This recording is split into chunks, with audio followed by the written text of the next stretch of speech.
விக்ரமசிங்கபுரத்தில் அதிமுக சார்பில் பொதுக்கூட்டம். நெல்லை மாவட்டம் விக்ரமசிங்கபுரம் தேரடித்திடலில் வைத்து முன்னாள் முதல்வர் ஜெயலலிதாவின் 78வது பிறந்தநாள் விழா பொதுக்கூட்டம் நடைபெற்றது. இதில் நெல்லை புறநகர் மாவட்ட அதிமுக செயலாளரும் அம்பாசமுத்திரம் சட்டமன்ற உறுப்பினருமான இசைக்கு சுப்பையா தலைமை தாங்கி சிறப்புரையாற்றினார். இதில் முன்னாள் அதிமுக எம்பி சவுந்தரராஜன், மாநில ஜே பேரவை துணை செயலாளர் சிவன்பாபு, ஒன்றிய செயலாளர்கள் சேரன் மகாதேவி மாரிசெல்வம், மாவட்ட துணை செயலாளர் KSR மாரிமுத்து, அம்பாசமுத்திரம் ஒன்றிய செயலாளர் துர்க்கை துரை, மேற்கொன்றிய செயலாளர் பிராங்க்லின் உள்ளிட்ட ஏராளமான அதிமுக நிர்வாகிகள் மற்றும் உறுப்பினர்கள், பொதுமக்கள் என பலர் கலந்து கொண்டனர். நிகழ்ச்சிக்கான ஏற்பாடுகளை விக்ரமசிங்கபுரம் நகர செயலாளர் கண்ணன் செய்திருந்தார்.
இங்கு பிறக்கும் போது எல்லாரும் தலைவர்களாக பிறக்கவில்லை.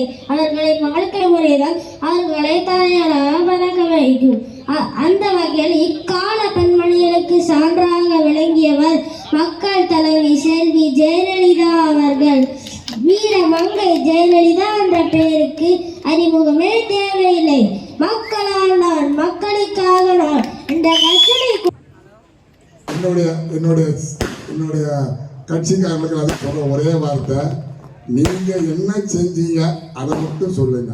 திமுக வந்து பேசவே வேண்டாம், அவங்கள தரக்குறைவா பேச வேண்டாம். அதெல்லாம் நம்ம மக்கள் பார்த்துக்குவோம், ஆண்டவன் பார்த்துக்குவோம். நம்ம என்ன செஞ்சோம் அதை மட்டும் சொல்லுவோம். கரெக்டா? நான் என்ன செஞ்சேன், எனக்கு மேடை என்னை போட்டு கேட்குறாங்க. என்ன கேட்குறாங்கன்னா, இசைக்கு சுப்பையா என்ன செஞ்சாரு அப்படின்னு கேட்குறாங்க. நான் 1500 கோடிக்கு 2011 2021 வரைக்கும் நலத்திட்டம் பண்ணிட்டு நான் சொன்னேன். நானும் எங்கள் அண்ணாச்சி மொழி எனக்கு சேர்ந்து பண்ணேன்னு சொன்னேன். இப்போ உடனே என்ன சொல்கிறாங்க, நீங்கள் வந்து அதில் கமிஷன் வாங்கிட்டேன்னு சொல்கிறாங்க. என்ன முதல்ல வேலை செய்யலைன்னு சொன்னாங்க. இப்போ நான் 1500 கோடிக்கு செஞ்சேன், உடனே நான் அந்த கமிஷன் வாங்கிட்டேன்னு சொல்கிறாங்க. நான் கமிஷன் வாங்குவேனா? அந்த கோயில் செஞ்ச பிற கோயில் மேலே சத்தியமாக நான் வாங்க மாட்டேன். அந்த மசூதி மேலே சத்தியமாக நான் வாங்க மாட்டேன். அது ஏன் பழக்கம். அதாவது இப்போ அவங்களுக்கு பேச முடியல, செஞ்சுட்டேன்னு சொன்னதுனால கமிஷன் வாங்கிட்டேன்னு சொல்கிறாங்க. அப்புறமா இந்த 5 ஆண்டு எங்கள் அண்ணன் அழகாக சொன்னார். நம்ம AK சீனிவாசன் பேசும்போது உண்மையிலே மிக சிறப்பாக பேசினார். இந்த காவல்துறை கஞ்சா விற்கிது இல்லையா, ஸ்காட்லாந்து போலீஸுக்கு அடுத்த போலீஸ் நம்ம போலீஸ். கரெக்டாக? கஞ்சா விற்கிறது போலீஸுக்கு தெரிஞ்சு விற்கிதா தெரியாமல் விற்கிதா? ஒரு உணவுத்துறைக்கு வந்து எங்கெங்க கஞ்சா விற்கிதுன்னு கண்டிப்பாக தெரிஞ்சிருக்கணும். அதான் காவல்துறையுடைய வேலை.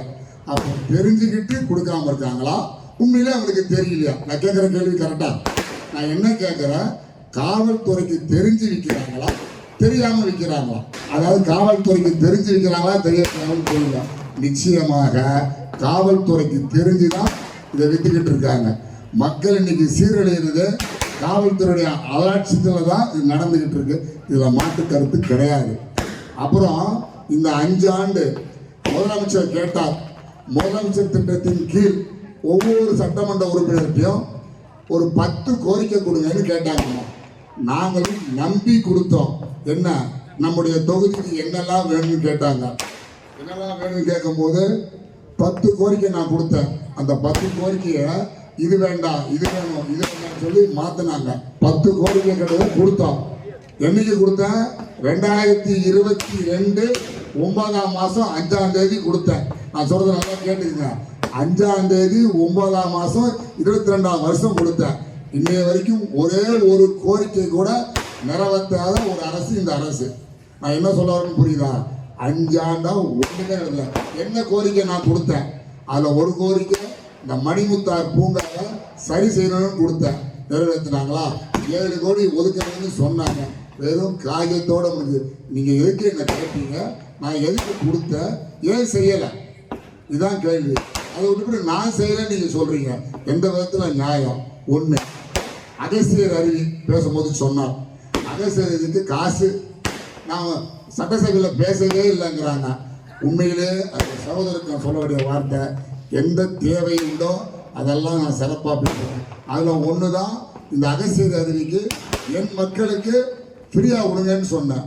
அது முடியாதுன்னு 10 லட்ச ரூபா நான் கட்டுறேன்னு சொன்னேன். அப்போ என்ன சொன்னாங்க? அங்கே இருக்கிற சிங்கத்துக்கும் புலிக்கும் புண்ணாக்கு வாங்கி போடணும், அதுக்கு காசு பத்தாதுன்னாங்க. நான் தரேன்னு சொன்னேன். ஒத்துக்க மாட்டேன்ட்டாங்க. கோர்ட்டில் போட்டேன். இறைவன் அருளால் உங்கள் ஆசீர்வாதத்தில் நல்ல தீர்ப்பு வந்துச்சு. அந்த தீர்ப்பு இப்போ பொறுக்காம உச்சநீதிமன்றம் போயிருக்காங்க. அங்கேயும் நான் போவேன். உச்சநீதிமன்றத்துக்கும் நான் போவேன். யாருக்காக? உங்களுக்காக நான் நிச்சயமாக நான் போவேன். அதில் மாற்று கருத்து கிடையாது. அடுத்து இங்கே பேசும்போது அண்ணன் முத்துப்பிரசன் அழகாக பேசினார். தாமிரபரணி ஆற்றை பற்றி பேசினார். தாமிரபரணி ஆற்றுக்கும் நான் உயர்நீதிமன்றம் போகிறேன். எதுக்காக போகிறேன்? இந்த மாதிரி மாசுபடாத அளவுக்கு இருக்கிறதுக்கு அடுத்த வாரம் தாமிரபரணி ஆற்றுக்கும் நான் உயர் நீதிமன்றத்தை அணுகுவேன். உங்கள் ஆசீர்வாதம் அதில் வெற்றி பெறுவேன். நான் மாற்று கருத்து கிடையாது. இந்த மாதிரி மக்களுக்காக நான் செஞ்சுக்கிட்டு இருக்கேன். என்னை பார்த்து சொல்கிறாங்க, நீ என்ன செஞ்ச அப்படின்னு. மக்களுக்கு தெரியும். ஒன்றே ஒன்று சொல்கிறேன், கேட்டுக்கோங்க. அரசியல் பொறுத்த வரைக்கும் எனக்கு என்னன்னு கேட்டிங்கன்னா, பொது சேவைக்காகத்தான் நான் வந்திருக்கிறேன். வேறு எதுக்குமே நான் வரலை. இப்போவும் சொல்கிறேன், காலையில் உதவி விட்டு போக முடியும் என்னால்.